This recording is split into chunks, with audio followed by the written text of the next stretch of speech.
What's going on, everyone? Welcome along to AFC Game by Game.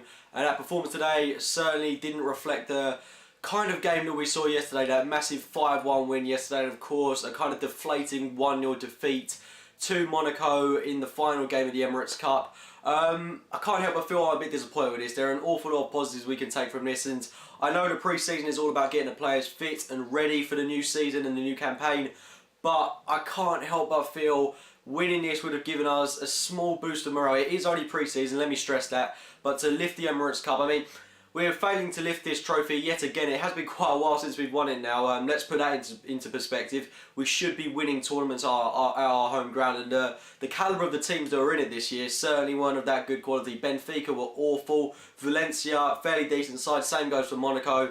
But I still think we had the calibre to go out and win this tournament. So I do feel a bit disappointed, but we did see a lot of heavy rotation within the team. Monaco, of course, have invested millions into that club. The likes of Falcao, who scored today. We were unlucky to concede today. One goal from a set piece. Apart from that, Monaco didn't really threaten us at all.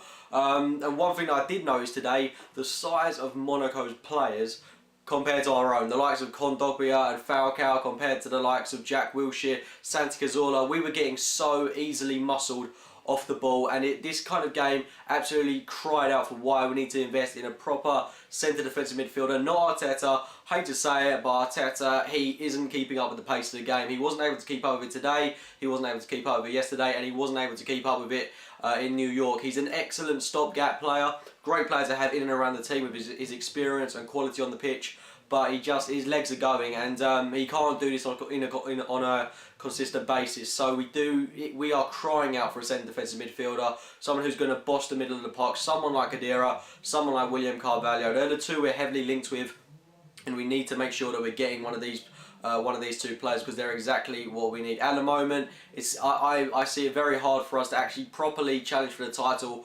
unless we get a kind of player like that in, because it's a shame, because I am confident we'll get a centre defensive midfielder in, but we are so well equipped in every other area of the pitch. If we didn't get a defensive midfielder in, it would be absolutely ridiculous. But I have faith in Wenger that he's going to go out and do that, because he has said that we're going to invest more in the club, and hopefully he'll stick to his word and we'll do that. Regarding the performance today, though, did see a heavily rotated side. We saw the likes of Jack Wilshere come in.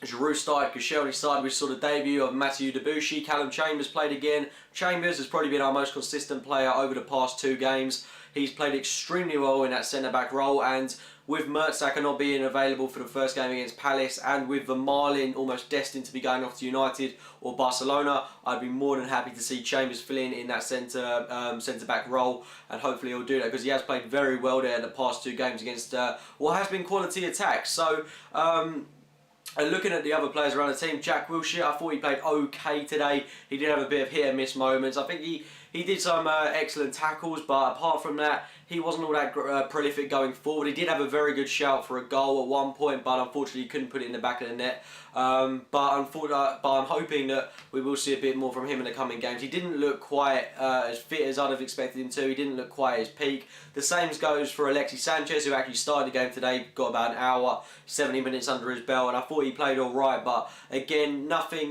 He was separate from the rest of the players. You could tell that he was a slight cut above, but he was nowhere near his best. I don't expect him to be. I'm not going to lay into him, because once he's had a couple of weeks training with the team, once he's got a Community Shield game out of the way, I'm sure we're going to be seeing him at his best. We do have to be patient with the guy. It might take until around September, October time till he really is at his best, but he showed glimpses of absolute quality today, and he's also really good in the air, which for a short bloke, it really surprised me. He won some headers against really tall blokes, so that's good for him, and it gives us another option going forward. I mean, we saw him play striker in the second half of the game, but yeah, there were some positive signs today, but like I said, we don't have a commanding presence in the middle of the pitch, and we weren't competing with Monaco in the middle of the park. Players like Kondogbia absolutely out-muscling players like Jack Wilshere, Arteta. Ramsey was good today, as he always is. He was absolutely fantastic. Zellerman, when he came on, I thought he was pretty good. Chamberlain definitely stood out to me as a good player. He's definitely brought a bit of flair to the game in the second half. Mathieu Debuchy, his debut, of course, I thought he looked good. He made some really good crunching tackles throughout the game. Offered something that Sanya hasn't offered to us. a different approach. He's good going forward as well. He does all the stuff Sagna can do. He's got a similar build to Sagna. He may not be quite as athletic, but he's for his age, he's keeping Sagna out of the French team. I'm sure he's going to do a good job for us. Looked good today, covers all areas of the pitch, and that defence does look good at the moment. Nacho Monreal, in fact, he actually played well today, which really surprised me. Against teams like this, he actually can have a good game, but Kieran Gibbs still my preference there, but it's good to see Monreal gaining a bit of confidence and having a good game. But it is a shame we haven't won this tournament. We've got the Community Shield next Sunday, which I'm really looking forward to. Hopefully we can win that. We see a full strength side from Wenger, and hopefully we can go out and win that. But like I said, I am a bit disappointed we haven't been able to win our own tournament this season like we haven't done in the past. But hopefully it's onwards and upwards from here. Good positive signs today, and I just can't wait for the Community Shield and the start of the new season.